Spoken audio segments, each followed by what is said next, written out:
नमस्कार दोस्तों, मैं हूं गौतम कुमार। आप सभी को और एक इंटरेस्टिंग वीडियो में बहुत बहुत स्वागत है। आज बात करेंगे अमेरिका ने हिरोशिमा नागासाकी में जो बम गिराया था, एटम बम, उसके बारे में बात करेंगे। आखिर अमेरिका ने जापान के हिरोशिमा नागासाकी में जो बड़े बड़े दो शहर हैं वहाँ क्यों बम गिराया, एटम बम, वजह क्या है, किस वजह से बम गिराया, आइए जानने की कोशिश करते हैं। तो चलिए वीडियो शुरू करते हैं। वो दिन था 6 अगस्त 1945 जब हिरोशिमा में पहली बार एटम बम गिरा। ठीक उसी के 3 दिन बाद जापान के और एक बड़े शहर जिसके नाम है नागासाकी, वहाँ 9 अगस्त 1945 को और एक एटम बम गिरा। वजह क्या है, कौन गिराया? आप सभी को पता होगा, ये बम गिराया था अमेरिका ने। 6 अगस्त 1945 को हिरोशिमा में जब बम गिराया गया तब किसी को अंदाज़ा नहीं था कि अमेरिका ने ऐसा करेगा। उसके बाद उसके ठीक 3 दिन के बाद और एक एटम बम गिराया नागासाकी, जो 9 अगस्त 1945 को हुआ था। हिरोशिमा में जब 6 अगस्त 1945 को बम गिराया था तो 1,29,000 लोग मारे गए थे। उनमें से 20,000 लोग सोल्जर्स थे और 70,000 लोग सिविलियंस थे जो मारे जा चुके हैं। अभी भी वहाँ दिव्यांग लोग पैदा हो रहे हैं। और नागासाकी में जब उसके 3 दिन के बाद 9 अगस्त को एटम बम गिराया गया था तब 2,26,000 लोग मारे गए थे। उनमें से 39,000 लोग सिर्फ सोल्जर्स थे और 80,000 से ज़्यादा सिविलियंस थे। जो हिरोशिमा में बम गिराया गया था उस बम का नाम था लिटिल बॉय, और जो नागासाकी में बम गिराया गया था उसका नाम था फैट बॉय।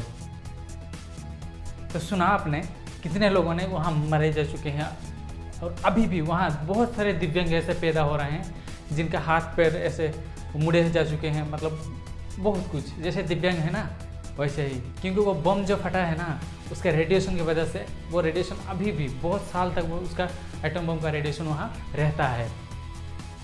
क्यों अमेरिका ने बम गिराया, उसका वजह क्या है, चलिए जानने की कोशिश करते हैं।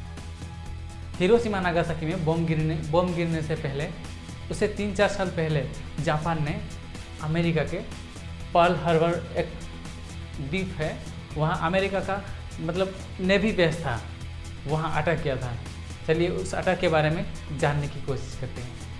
अगर जापान का हिस्ट्री आपको बताऊं तो बातें ही ख़त्म नहीं होगी, क्योंकि जापान के जो आर्मी है, जापान के जो सोल्जर्स थे बहुत खूंखार थे, बहुत ताकतवर थे। जापान हमेशा खुद को ताकतवर देश के रूप में मानता था, क्योंकि वह सबसे पहले चाइना के ऊपर अटैक किया, क्योंकि चाइना इतना बड़ा देश है। चाइना के ऊपर अटैक किया, चाइना के ऊपर अटैक करके चाइना को जीत लिया, मतलब चाइना को अपना कब्जा कर लिया। उसके बाद चाइना को जब जापान ने अटैक किया तो जैसे ही चाइना को जीत गया, जैसे ही चाइना को हरा दिया वार में, तब वो सोचा हम इतने छोटे देश हैं फिर भी उतने बड़े देश को, मतलब हमसे 100 गुना बड़ा है चाइना, उसको हम हरा दिए तो जो भी देश है सबको हरा देंगे। जैसे ही चाइना को हराया और जितने सारे चाइना के छोटे छोटे द्वीप हैं उस सबको अपने कब्जे में ले लिया, जिसकी वजह से अपना ताकत और ज़्यादा मजबूत हो गया, जापान और ज़्यादा मजबूत हो गया। जापान का तब का सैनिक जो थे एक ही निश्चित थे, अपने देश के लिए मर मिटेंगे, अपने देश के लिए अपना जान देंगे। जापानी लोगों के दिमाग में बचपन से ही ऐसे भर दिया जाता है कि अपने देश के लिए जो भी करना है अपने देश के लिए करना है, अपने देश के लिए मर मिटना है। इसीलिए जापानी सोल्जर बहुत खूंखार थे। जापान चाइना को हराने के बाद, इतने बड़े देश को हराने के बाद, जापान सोचा हम इसको हरा दे, क्यों ना रूसिया पे अटैक करें। फिर रूसिया को हरा दिए, रूसिया को वार में हरा दिए। जब वर्ल्ड वॉर चल रहा था तब रूसिया अपने आप को बहुत मजबूत मान रहा था, बहुत मजबूत मान रहा था। जब जापान ने उसके ऊपर अटैक किया तो उसके आगे घुटने टेक दिए रूसिया ने, कहीं का नहीं रहा रूसिया। रूसिया को हराने के बाद वो एशिया को कब्जा करना चाह रहा था, जापान एशिया को कब्जा करना चाह रहा था, जिसके वजह से जापान अपने आप को एक मजबूत बनाना चाहता था। पूरे एशिया को कब्जा कर लिया था, कब्जा करना चाहता था।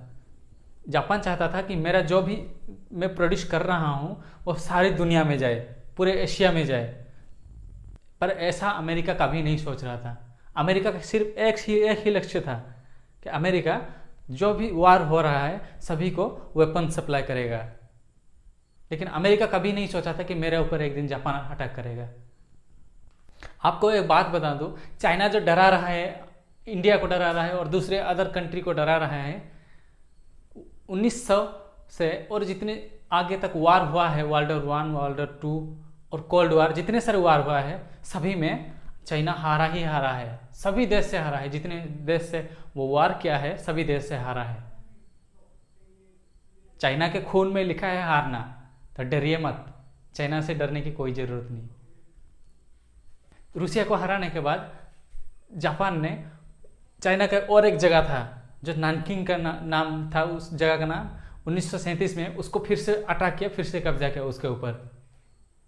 फिर से जापान वहाँ से जीतने के बाद तब जर्मन के हिटलर, जो एडोल्फ हिटलर जर्मन के थे, वो वर्ल्ड वॉर 2 चालू कर दिए। वो अलग अलग देशों को अटैक करना शुरू कर दिए, बहुत सारे देशों को अटैक किए, बहुत सारे देशों को जीत लिए। उसके बाद आपको बता दूं, अमेरिका ऐसा देश है जो दुनिया में एक नंबर देश है, पर वो कभी वार नहीं चाहता। आपको बता दूं, अमेरिका 1941 तक वार के लिए, मतलब युद्ध के लिए तैयार नहीं था। जब 7 दिसंबर 1941 पर्ल हार्बर पर अटैक किया जापान ने, उनके द्वीप के जो नेवी बेस था उसके ऊपर जब अटैक किया जापान ने, तब पूरी तरह से चौंक गया अमेरिका कि यह क्या हो गया, मेरे ऊपर क्यों हमला कर दिया। हमला करने की वजह बता रहा हूँ। जब देखो, अमेरिका और चीन 1940 के दशक में, मतलब 1940 में बहुत अच्छे दोस्त थे। अमेरिका और चीन, रूसिया बहुत अच्छे दोस्त थे। आपस में ट्रेड, आपस में पैसा देना, लेन देन सब कुछ चल रहा था। तब जैसे ही जापान का ये दो दुश्मन था, कौन? रूसिया और चाइना, और इतने छोटे छोटे एशियन देश है, जापान का दुश्मन था। जापान वहाँ कब्जा करना चाहता था। इतना छोटा देश, एक छोटा द्वीप, कितना पावरफुल था तब उसी समय। लेकिन जापान को अमेरिका से भिड़ने का एक बहुत बड़ा नुकसान हो गया। जल्दबाजी में वो अमेरिका से लड़ गया। वो सोच रहा था कि अमेरिका कुछ नहीं कर पाएगा। अमेरिका के पर्ल हार्बर में जो अटैक हुआ था उसके बारे में आपको बता रहा हूँ थोड़ा।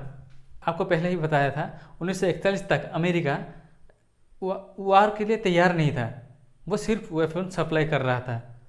Pearl Harbor US navy base पे अटैक जापानीज ने 7 दिसंबर 1941 को जब अटैक किया, वो सुबह 8 बजे अटैक किया। पर्ल हार्बर पर अटैक किया जब, बहुत सारे क्षतिग्रस्त हुए थे।